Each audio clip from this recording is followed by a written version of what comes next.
Integrate the function. Exercise 7.4 question 3 ആണ് integral 1/√2 - x² + 1 dx എന്നുള്ളതാണ്. Solution ഇതാണ്. എങ്ങനെ കിട്ടുന്നതെന്ന് നോക്കാം. ഇവിടെ നമ്മൾ ഇന്റഗ്രേഷൻ ബൈ സബ്സ്റ്റിറ്റ്യൂഷൻ ആണ് ചെയ്യേണ്ടത്. ഞാൻ 2 - x വരും t എന്നിട്ട് കൊടുത്തു. സോ dt/dx -1 വരും. അതിനെ റീഅറേഞ്ച് ചെയ്താൽ -dx = dt എന്നുള്ള രീതി കിട്ടും. അപ്പോൾ നമുക്ക് ഈ dxന് പകരം എന്ത് നമുക്കെന്ന് എഴുതാം?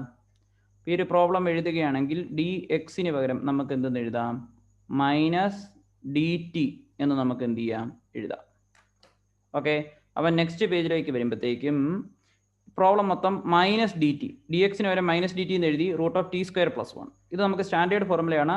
-log t + √t² + 1 ആണ്. ടിക്ക് വരും 2 - x എന്നുള്ള സബ്സ്റ്റിറ്റ്യൂട്ട് ചെയ്യുക.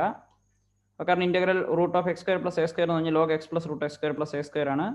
സോ എത്ര കിട്ടും? -log ടിക്ക് വരും 2 - x എന്ന് കിട്ടും, പ്ലസ് √2 - x² + 1 എന്ന് കിട്ടും. ഈ -1 പവർ ഉള്ളിലോട്ട് എടുത്തു കഴിഞ്ഞാൽ നമുക്ക് എന്ത് ചെയ്യാം? ഇങ്ങനെ സിംപ്ലിഫൈ ചെയ്യാം. എന്തുകൊണ്ടാണ്? ലോഗ് ഓക്കെ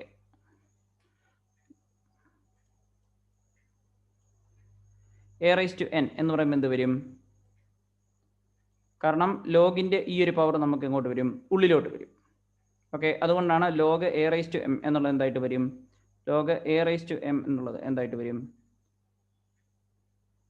ലോഗ് ഓക്കെ, കാരണം -log 2 - x പ്ലസ് എന്നുള്ളത് എന്ത് വരും? ഈ മൈനസ് പവർ ഉള്ളിലോട്ട് വരും. log 1/. എന്തുകൊണ്ടാണ് അങ്ങനെ വരാൻ കാരണം? log a⁻n എന്നുള്ളത് n എന്നുള്ള പവർ ഉള്ളിലോട്ട് വരും, n log a. അതുപോലെ തിരിച്ചിട്ട് n log a എന്ന് പറഞ്ഞാൽ log a⁻n എന്നുള്ള രീതിയിൽ വരും. ഓക്കെ.